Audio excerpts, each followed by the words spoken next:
जय श्री राम दोस्तों।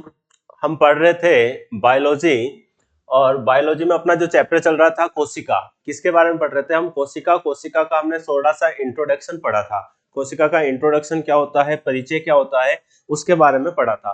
तो कोशिका वाला चैप्टर हमारा बेसिक चैप्टर है जो आपके लैब असिस्टेंट के लिए बहुत ही इंपॉर्टेंट होने वाला है। और कोशिका जिसे हम जीवन की इकाई कहते हैं, कोशिका को हम क्या बोलते हैं? जीवन की इकाई कहते हैं। जीवन की इकाई कहते हैं। कोशिका को हम संरचनात्मक तथा क्रियात्मक इकाई भी बोलते हैं। संरचनात्मक तथा क्रियात्मक इकाई भी बोलते हैं। क्रियात्मक इकाई भी कहते हैं। तो कोशिका को हम क्या बोलते हैं?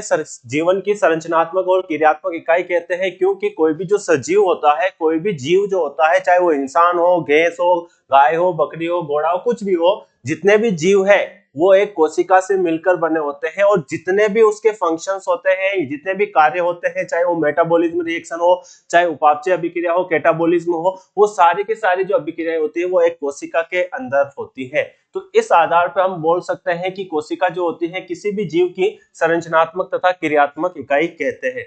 दूसरा पॉइंट है, कोशिका जीवन की सबसे छोटी इकाई है। कोशिका जीवन की सबसे छोटी इकाई है। कोशिका जीवन की सबसे छोटी इकाई होती है। कौन सी इकाई है? सबसे छोटी इकाई है। फिर हमने बात करी थी कि जो कोशिका है उस कोशिका की सर्वप्रथम खोज किसने करी? कोशिका की खोज सर्वप्रथम किसने करी? नेक्स्ट पॉइंट क्या आएगा अपना कि कोशिका की खोज किसने करी है? तो कोशिका की खोज 1665 में रॉबर्ट हुक ने करी है। किसने करी है? रॉबर्ट हुक ने करी है। तो कोशिका की खोज रॉबर्ट हुक ने करी है, लेकिन आपको ये बात ध्यान में रखनी है कि जो रॉबर्ट हुक ने कोशिका की खोज करी थी वो कोशिका कौन सी थी? मृत कोशिका थी। कौन सी कोशिका थी? मृत कोशिका थी। मृत कोशिका थी। अब ये जो मृत कोशिका थी, ये मृत कोशिका कौन सी थी? तो इसे हमने कॉर्क सेल बोला था। कौन सी सेल बोला था? Cork cell. और कॉर्क सेल क्या होती है? तो आपने पेड़ पौधे देखे होंगे, उस पेड़ पौधों की जो छाल होती है उसी छाल को इसने क्या नाम दिया है? कॉर्क सेल बोलते हैं। कॉर्क सेल बोलते हैं। Cork cell. अब एक और क्वेश्चन आपको यहाँ पे पूछा जा सकता है जो कि अपनी एनसीईआरटी में लिखा हुआ है कि कोशिका की खोज यानी कि जीवित कोशिका की खोज किसने की है? जीवित कोशिका की खोज। जीवित कोशिका की खोज किसने करी है? जीवित कोशिका की खोज। तो जीवित कोशिका की खोज ल्यूवेनहॉक ने की है। Anton von Leeuwenhoek. Anton von Leeuwenhoek ने करी है। एंटोन वॉन ल्यूवेनहॉक ने जीवित कोशिका की खोज करी है। अगला जो पॉइंट होगा कि कोशिका में उपस्थित जो केंद्रक होता है उस केंद्रक की खोज किसने करी है? कोशिका में उपस्थित केंद्रक की खोज किसने करी है? कोशिका में उपस्थित केंद्रक की खोज किसने करी है? तो याद रखना है, रॉबर्ट हुक का जो छोटा भाई है उसका नाम है रॉबर्ट ब्राउन। वैसे याद रखना, सगा भाई नहीं है, ये अंकल का है, उसके लड़का है रॉबर्ट ब्राउन। किसका है? Robert brown. तो केंद्रक की खोज किसने करी है? रॉबर्ट ब्राउन ने करी है। और कोशिका की खोज किसने करी? 1665 में रॉबर्ट हुक ने की है। उसके बाद जैसे जैसे माइक्रोस्कोप यानी कि सूक्ष्मदर्शी माइक्रोस्कोप में विकास होता गया, माइक्रोस्कोप में विकास होता गया, तो फिर हमें कोशिका के बारे में और ज्यादा पढ़ने का मौका मिला। यानी कि कोशिका के विकास या कोशिका के अध्ययन, माइक्रोस्कोप का विकास हुआ। माइक्रोस्कोप के विकास से अनेक वैज्ञानिकों ने कोशिका का क्या किया? अध्ययन किया। और उन अध्ययन के आधार पर हमने देखा है कि कोशिकीय जीवों को दो भागों में बांटा। यानी कि कोशिका की संख्याओं के आधार पर जीवों को कितने भागों में बांटा? कोशिकाओं की संख्याओं के आधार पर, कोशिकाओं की संख्याओं के आधार पर जीव दो प्रकार के होते हैं। कितने प्रकार के होते हैं? दो प्रकार के जीव होते हैं। तो कोशिकाओं की संख्या के आधार पर जीव कितने प्रकार के होते हैं? 2 प्रकार के जीव होते हैं। कितने प्रकार के? 2 प्रकार के जीव होते हैं। तो पहला जीव या पहला जो प्रकार होगा उसको हम क्या बोलते हैं? एक कोशिकीय जीव कहते हैं। कौन सा जीव बोलते हैं? एक कोशिकीय जीव कहते हैं। एक कोशिकीय जीव यानी कि कोशिकाओं की संख्या के आधार पर हमने जीव को कितने भागों में बांटा है? 2 भागों में बांटा है। कितने भागों में बांटा है? 2 भागों में बांटा है। यह आपको ध्यान में रखना है। पहला प्रकार एक कोशिकीय जीव, एक कोशिकीय जीव, एक कोशिकीय जीव यानी यूनिसेल्युलर ऑर्गेनिज्म की हम बात कर रहे हैं। और दूसरा जो होता है मल्टीसेल्युलर ऑर्गेनिज्म यानी कि बहुकोशिकीय जीव, बहुकोशिकीय जीव, एक कोशिकीय जीव और बहुकोशिकीय जीव। तो ऐसे जीव जिसमें सारे के सारे कार्य केवल एक कोशिका द्वारा होते हैं उसे हम क्या बोलते हैं? एक कोशिकीय जीव। एक कोशिकीय जीव के एग्जांपल्स हमने क्या बात करी थी? मोनेरा, मोनेरा जगत के जितने भी जीव आते हैं उनको हमने एक कोशिकीय जीव में रखा था। प्रोटिस्टा, प्रोटिस्टा जगत के जितने भी जीव आते हैं उनको हमने किस में रखा था? एक कोशिकीय जीव में रखा था। मोनेरा में कौन से आते हैं? जैसे जीवाणु, बैक्टीरिया, और प्रोटिस्टा में किस में आते हैं? प्रोटोजोआ वगैरह, प्रोटोजोआ। तो ये सारे के सारे क्या होते हैं? एक कोशिकीय जीव होते हैं। बहुकोशिकीय जीव, बहुकोशिकीय जीव। अब बहुकोशिकीय जीव में हमने कौन कौन से जगत को रखा था? उसमें फंजाई जगत आता है, फंजाई यानी कवक जगत आता है, कवक जगत। दूसरा कौन सा था? प्लांटी यानी पादप जगत, प्लांटी या पादप जगत। और तीसरा कौन सा था? एनिमेलिया, जंतु जगत, जंतु जगत। अब फंजाई में भी यदि हम अपवाद की बात करें तो कुछ अपवाद है जो एक कोशिकीय होते हैं, जैसे यीस्ट, जैसे यीस्ट, यीस्ट जो होता है वो एक कोशिकीय जीव होता है, लेकिन इसको हम कौन से जगत में रखते हैं? फंजाई जगत में रखते हैं। तो जब हम क्लासिफिकेशन करेंगे या हम जब वर्गीकी पढ़ेंगे, टेक्सोनोमी पढ़ेंगे, तब हम बात करेंगे कि इस यीस्ट एक कोशिकीय होते हुए भी उसको हम फंजाई जगत में क्यों रखते हैं, उसकी बात और हम अगली क्लास में बात करेंगे। नेक्स्ट है प्लांटी में भी, पादप में भी कुछ ऐसे शैवाल्स होते हैं, कुछ शैवाल होते हैं जो अपवाद है। और वो शैवाल कैसे होते हैं? यूनिसेल्युलर होते हैं। कैसे होते हैं? यूनिसेल्युलर होते हैं, यूनिसेल्युलर होते हैं। तो इस आधार पर हमने बात करी थी कि एक कोशिकीय जीव कौन से होते हैं, बहुकोशिकीय जीव कौन से होते हैं। और आपको याद है कि इस सजीव जगत को 5 वर्गों में किसने बांटा था? तो आपको याद रखना है उस वैज्ञानिक का नाम क्या था? आर.एच. व्हिटेकर। क्या नाम था? आर.एच. व्हिटेकर। क्या नाम था? आर.एच. व्हिटेकर। तो हमने ये थोड़ा सा कोशिका के बारे में इंट्रोडक्शन पढ़ा था। अब अपना जो नेक्स्ट टॉपिक और सबसे इंपॉर्टेंट टॉपिक है वो है कोशिका सिद्धांत। कौन सा टॉपिक है? कोशिका सिद्धांत, सेल थ्योरी जिसे हम बोलते हैं, कोशिका सिद्धांत, सेल थ्योरी, सेल थ्योरी। तो सेल थ्योरी क्या होती है, कोशिका सिद्धांत क्या होता है, उसके बारे में हम बात करने वाले हैं। सेल थ्योरी क्या होती है उसके बारे में हम बात करने वाले हैं। सेल थ्योरी, कोशिका सिद्धांत। अब कोशिका सिद्धांत दिया किसने है? कोशिका सिद्धांत दिया किसने है? तो कोशिका सिद्धांत 2 वैज्ञानिकों ने मिलकर दिया है, जिसका नाम है Schleiden and Schwann, Schleiden and Schwann, Schleiden and Schwann. तो कोशिका सिद्धांत किसने दिया? 2 वैज्ञानिक है जिन्होंने दिया। अब इस कोशिका सिद्धांत को हम डिटेल से पढ़ने वाले हैं। कोशिका सिद्धांत, सबसे पहले हम बात करेंगे, पहला पॉइंट कोशिका सिद्धांत से संबंधित या कोशिका सिद्धांत होता क्या है उसके बारे में हमारा जो पहला पॉइंट होगा, वो पहला पॉइंट क्या होगा? सबसे पहले आपको याद रखना है कि एक जर्मन वनस्पति वैज्ञानिक थे, बोटनिस्ट थे, ये वनस्पति वैज्ञानिक, जिन्होंने 1838 में तो एक जर्मन वनस्पति वैज्ञानिक है जिसका नाम क्या है? थियोडोर जिसका नाम क्या है, स्लाइडेन। क्या नाम है, जर्मन वनस्पति वैज्ञानिक स्लाइडेन। और इसका पूरा नाम क्या है, मैथियस स्लाइडेन। पूरा नाम क्या है, मैथियसिस स्लाइडेन या मैथियस स्लाइडेन, मैथियस स्लाइडेन। तो एक जर्मन बोटनिस्ट थे जिसका नाम है Matthias Schleiden, Matthias Schleiden, Schleiden. तो इस मैथियस स्लाइडेन ने करा क्या, तो इसने वर्क किसके ऊपर करा, इसने अपना कार्य किसके ऊपर करा, पादपों के ऊपर कार्य करा। किसके ऊपर कार्य करा, पेड़ पौधों के ऊपर या पादपों के ऊपर कार्य करा। उस आधार पे इसने एक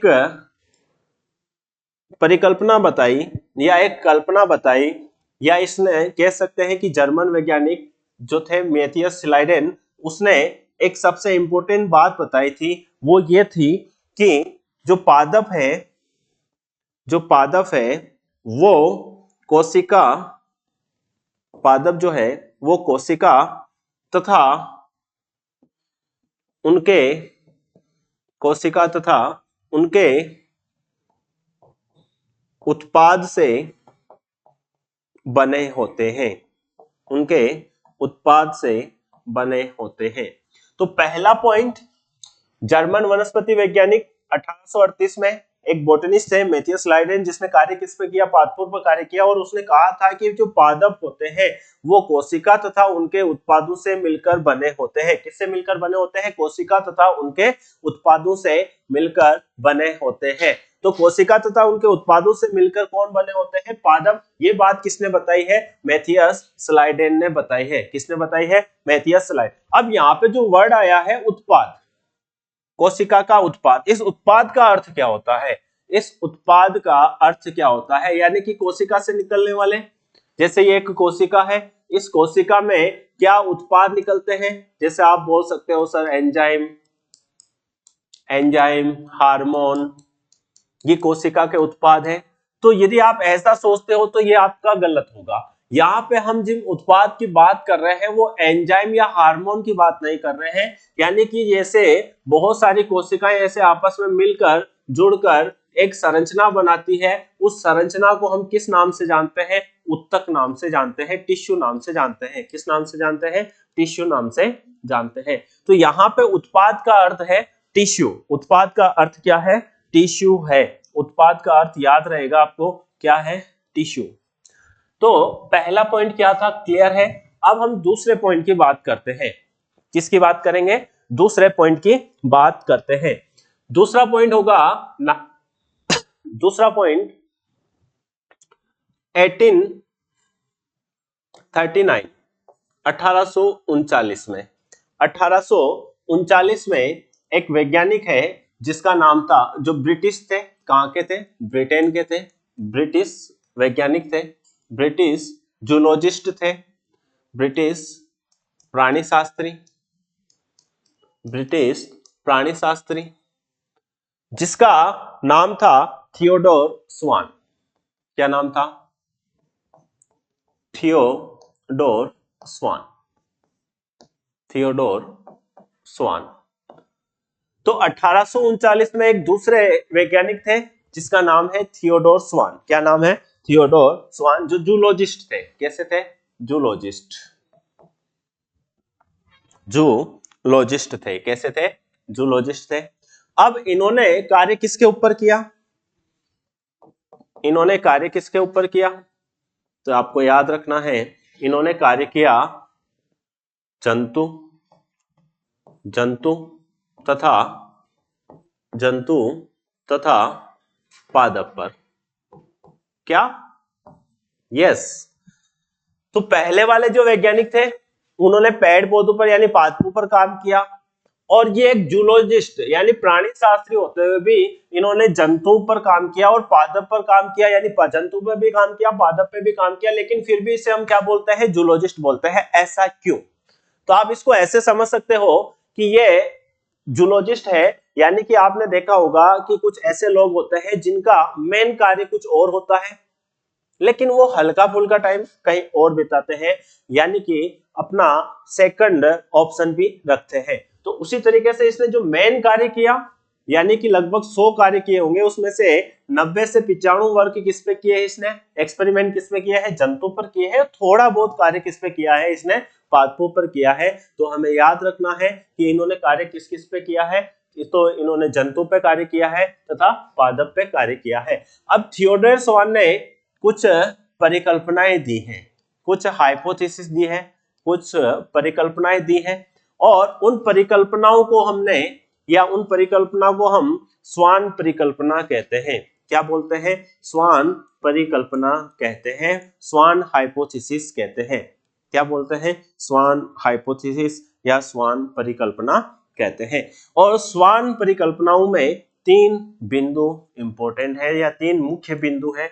कितने बिंदु है, 3 बिंदु है, या 3 हाइपोथेसिस है स्वान परिकल्पना से संबंधित, जो आपको ध्यान में रखनी है। तो पहली परिकल्पना की यदि हम बात करें, पहली स्वान परिकल्पना की हम बात करें, तो इन्होंने पहली परिकल्पना क्या दी कि प्रत्येक कोशिका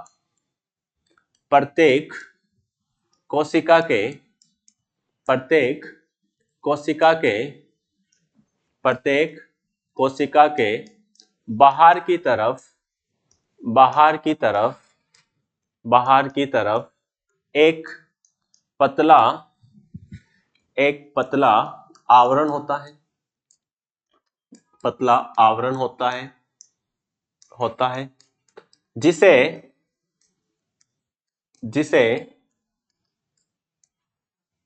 कोशिका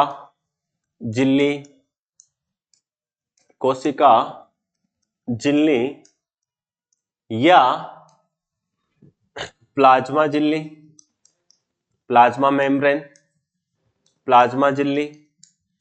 कोशिका झिल्ली या जीव द्रव्य झिल्ली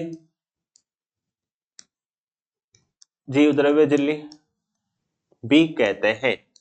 क्या कहते हैं, यानी कि हमारे पास जो एक कोशिका होती है, माना कि ये एक कोशिका है, यदि प्रत्येक कोशिका, हम यहाँ पे बात किसकी कर रहे हैं, जंतु में, प्रत्येक जंतु में एक कोशिका के बाहर एक महीन सा पतला सा आवरण होता है। उस आवरण को इन्होंने, ये एक कोशिका है, और इस कोशिका के ये जो आवरण आपको बाहर पतला सा आवरण दिखाई दे रहा है, इसी को इसने क्या दिया है, कोशिका झिल्ली, यानी कि सेल मेम्ब्रेन या प्लाज्मा मेम्ब्रेन नाम दिया है।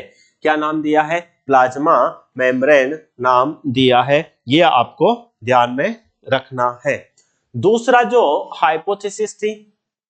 हाइपोथेसिस ये थी कि सभी पादपों में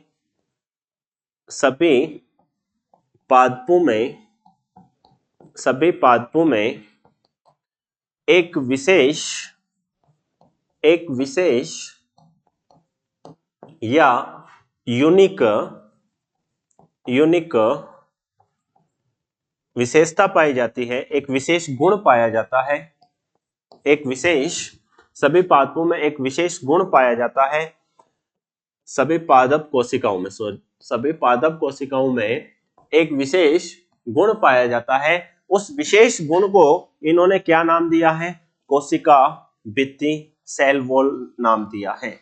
कोशिका भित्ति या सेल वॉल नाम दिया है। क्या नाम दिया है, सेल वॉल नाम दिया है, कोशिका भित्ति नाम दिया है। तो आप सब हमें बता सकते हैं कि पहली हाइपोथेसिस क्या थी। पहली हाइपोथेसिस ये थी कि प्रत्येक जंतु में या जंतु कोशिका के बाहर एक महीन सा आवरण पाया जाता है, एक पतला सा आवरण पाया जाता है, जिसको हम कोशिका झिल्ली के नाम से जानते हैं, सेल मेम्ब्रेन के नाम से जानते हैं, या जिसे हम प्लाज्मा मेम्ब्रेन भी कहते हैं। फिर दूसरी हाइपोथेसिस इसने ये दी है कि ये प्रत्येक पादप कोशिका होती है जिसमें एक विशेष यूनिक या स्पेशल गुण पाया जाता है, जिसको इसने कोशिका भित्ति नाम दिया है। क्या नाम दिया है, कोशिका भित्ति नाम दिया है। अब आप मुझे ये बताओ कि क्या आज के समय पर, वर्तमान समय में, ये जो सेकंड हाइपोथेसिस है वो सही है क्या नहीं है। आपको ये बताना है कि वर्तमान समय में, इस समय पर जो आपके पास ये जो हाइपोथेसिस है सेकंड, वो सेकंड हाइपोथेसिस सही है या नहीं है। आपको ये सोचना है कि क्या वर्तमान में केवल पादप में ही कोशिका भित्ति पाई जाती है, यानी कि केवल पादप कोशिका में ही कोशिका भित्ति पाई जाती है, अन्य किसी कोई कोशिका में कोशिका भित्ति पाई जाती है या नहीं। तो वर्तमान समय के परिप्रेक्ष्य में देखें तो ये जो हाइपोथेसिस होती है वो क्या हो जाती है, असफल हो जाती है। क्या हो जाती है, असफल हो जाती है, क्योंकि आपको पता है वर्तमान समय में यदि हम मोनेरा जगत के जीवों की बात करें, यानी कि जीवाणु की यदि हम बात करें, तो उसमें भी क्या पाई जाती है, कोशिका भित्ति पाई जाती है। और यदि हम काइटिन कवक की बात करते हैं तो कवक की जो कोशिका भित्ति भी वो काइटिन की बनी होती है, उसमें भी क्या पाई जाती है, कोशिका भित्ति पाई जाती है। तो इस आधार पे हम कह सकते हैं कि इसकी जो सेकंड हाइपोथेसिस होती है वो क्या हो जाएगी, गलत हो जाएगी। तो पहले हाइपोथेसिस क्या थी कि कोशिका झिल्ली होती है, प्रत्येक जंतु कोशिका के चारों ओर एक जो आवरण होता है उसे हम कोशिका झिल्ली या सेल मेम्ब्रेन के नाम से जानते हैं, तथा प्रत्येक पादप कोशिका में एक विशेष या यूनिक गुण पाया जाता है जिसको हम कोशिका भित्ति के नाम से जानते हैं।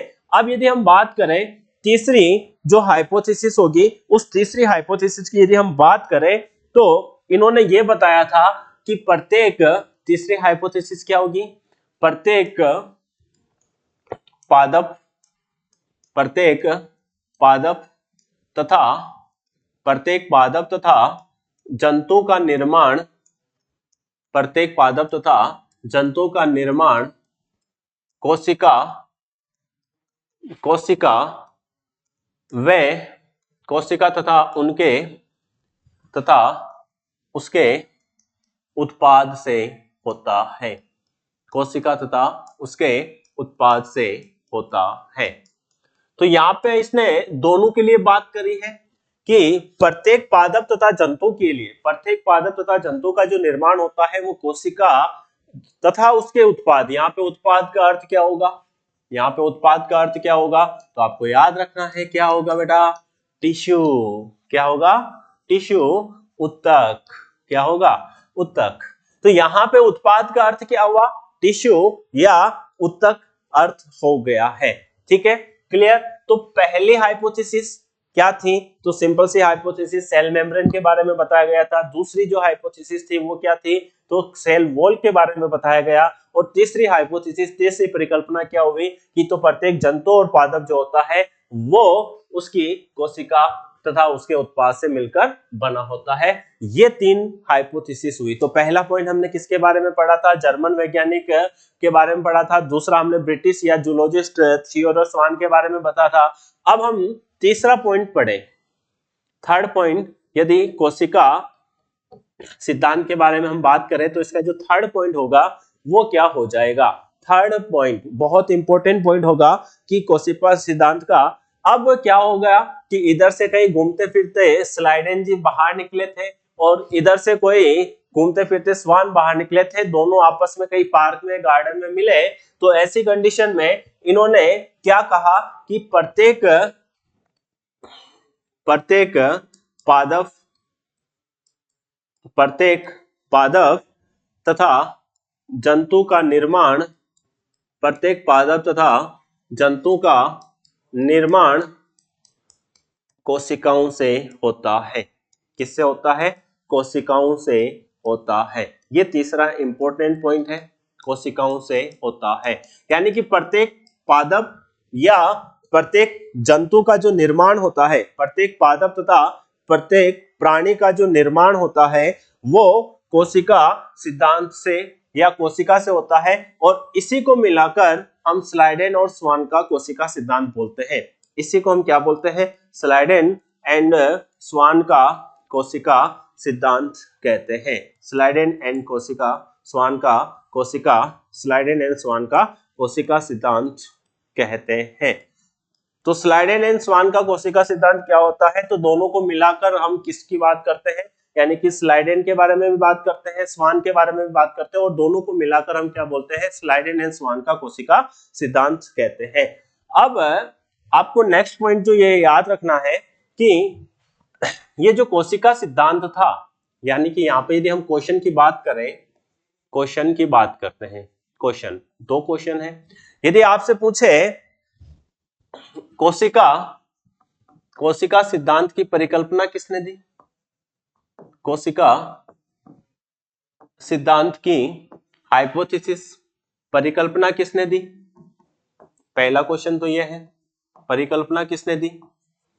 और दूसरा क्वेश्चन यह है कि कोशिका सिद्धांत प्रतिपादित किसने किया? कोशिका सिद्धांत प्रतिपादित किसने किया?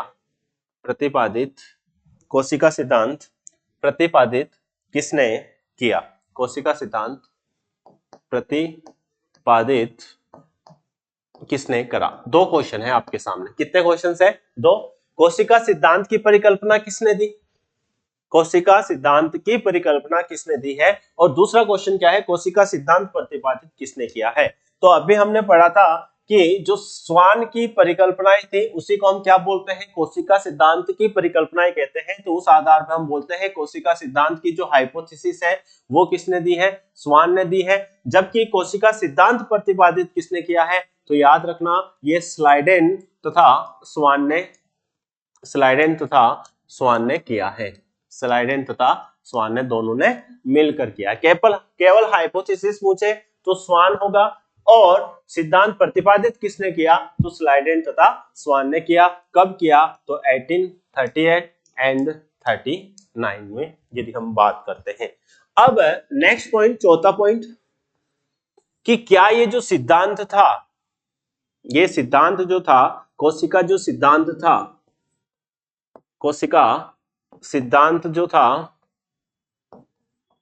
सिद्धांत जो था वो पूर्ण था या सफल हुआ, सक्सेसफुल था या सफल हुआ? पूर्ण था या सफल हुआ था? तो आपको याद रखना है कोशिका जो सिद्धांत था वो कैसा सिद्धांत था? असफल सिद्धांत था। कैसा सिद्धांत था? असफल सिद्धांत था। कैसा सिद्धांत था? असफल सिद्धांत था। यानी कि ये पूरी तरीके से सफल सिद्धांत नहीं था, अपूर्ण सिद्धांत था। कैसा सिद्धांत था ये? अपूर्ण सिद्धांत था। ये आपको ध्यान में रखना है। कोशिका सिद्धांत था वो अपूर्ण सिद्धांत था, ये आपको ध्यान में रखना है। तो ये अपूर्ण क्यों था? ये सिद्धांत जो था ये अधूरा क्यों था, अपूर्ण क्यों था? क्योंकि ये सिद्धांत ये नहीं बता पाया कि जो नई कोशिकाओं का निर्माण होता है, नई कोशिकाओं का निर्माण कैसे होता है, नई कोशिकाओं का निर्माण कैसे होता है, ये आपके सामने क्वेश्चन है। आपके माइंड में ये क्वेश्चन आना चाहिए कि जो कोशिका सिद्धांत था, जो स्लाइडेन एंड स्वान का जो कोशिका सिद्धांत था वो अधूरा था, अपूर्ण था। क्यों? यानी कि वो असफल सिद्धांत कहा माना जाता है। ऐसा क्यों? तो उसका रीजन था कि ये दोनों वैज्ञानिक ये नहीं बता पाए कि नई कोशिकाओं का निर्माण कैसे होता है। तो फिर ये सिद्धांत को पूरा किसने किया? तो ये याद रखना है, इस सिद्धांत को पूरा किसने किया? तो वैज्ञानिक थे रुडोल्फ विर्चो। क्या नाम था? Rudolf Virchow. तो रुडोल्फ विर्चो, ये आपको याद रखना है कि ये रुडोल्फ विर्चो है जो बहुत इंपॉर्टेंट है। ये आपको आरबीएससी के अकॉर्डिंग भी याद रखना है, बोर्ड के अकॉर्डिंग भी याद रखना है, और यदि आप लैब असिस्टेंट की तैयारी कर रहे हो तो उसके अकॉर्डिंग भी ये इंपॉर्टेंट है। और इसका सन इंपॉर्टेंट है कि ये कब पूरा किया था? तो 1855 में। कब इसने इस सिद्धांत को पूरा किया था? कब इस सिद्धांत को इसने कंप्लीट किया था? अब याद रखना है कि रुडोल्फ विर्चो ने इस सिद्धांत को पूरा किया, लेकिन क्या कहा? तो इसका एक कथन फेमस है। वो कथन क्या है? ओमनी सेलुला ई सेलुला। क्या कथन है? ओमनी सेलुला ई सेलुला। कथन क्या था इसका? ओमनिस सेलुला ई सेलुला। ओमनिस सेलुला ई सेलुला।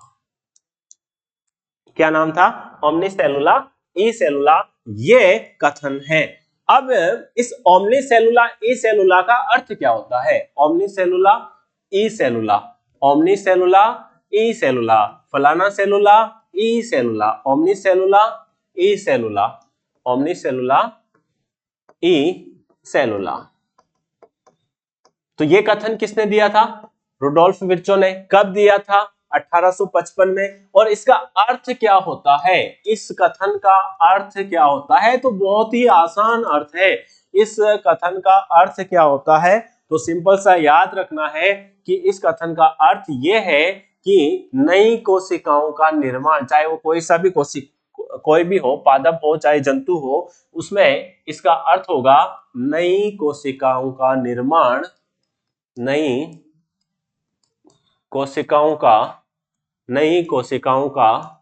निर्माण, नई कोशिकाओं का निर्माण पहले वाली यानी पूर्ववर्ती, कौन सी वाली, पूर्ववर्ती कोशिकाओं से होता है। नई कोशिकाओं का निर्माण पूर्ववर्ती कोशिकाओं से होता है, पूर्ववर्ती कोशिकाओं से होता है। यानी कि हम बोल सकते हैं जैसे आपके पास ये कोशिका है, ये एक कोशिका है, ये इस कोशिका में क्या होगा, विभाजन होगा।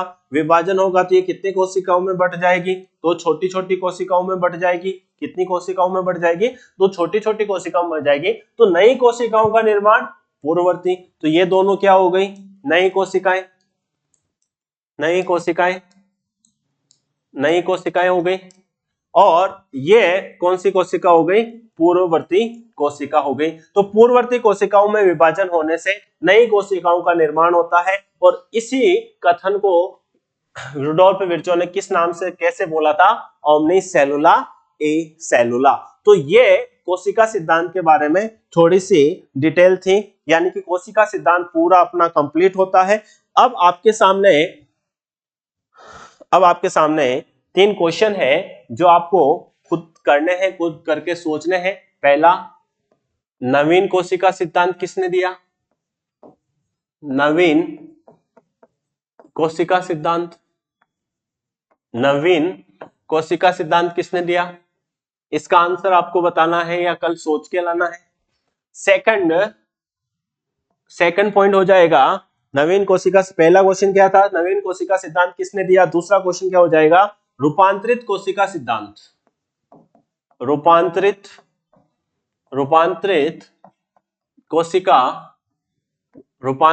कोशिका सिद्धांत किसने दिया, रूपांतरित कोशिका सिद्धांत। दूसरा क्वेश्चन क्या हो गया, रूपांतरित कोशिका सिद्धांत। और तीसरा, कोशिका सिद्धांत का रूपांतरण, कोशिका सिद्धांत का रूपांतरण, कोशिका सिद्धांत का रूपांतरण किसने किया। 3 क्वेश्चन आपके सामने। पहला क्वेश्चन क्या है, नवीन कोशिका सिद्धांत। दूसरा, रूपांतरित कोशिका सिद्धांत किसने दिया। और तीसरा है कोशिका सिद्धांत का रूपांतरण किसने किया। इन तीनों के आंसर्स आपको सोच के लाने हैं। कल नेक्स्ट क्लास में हम इसके बारे में और डिटेल से बात करेंगे। जय हिंद।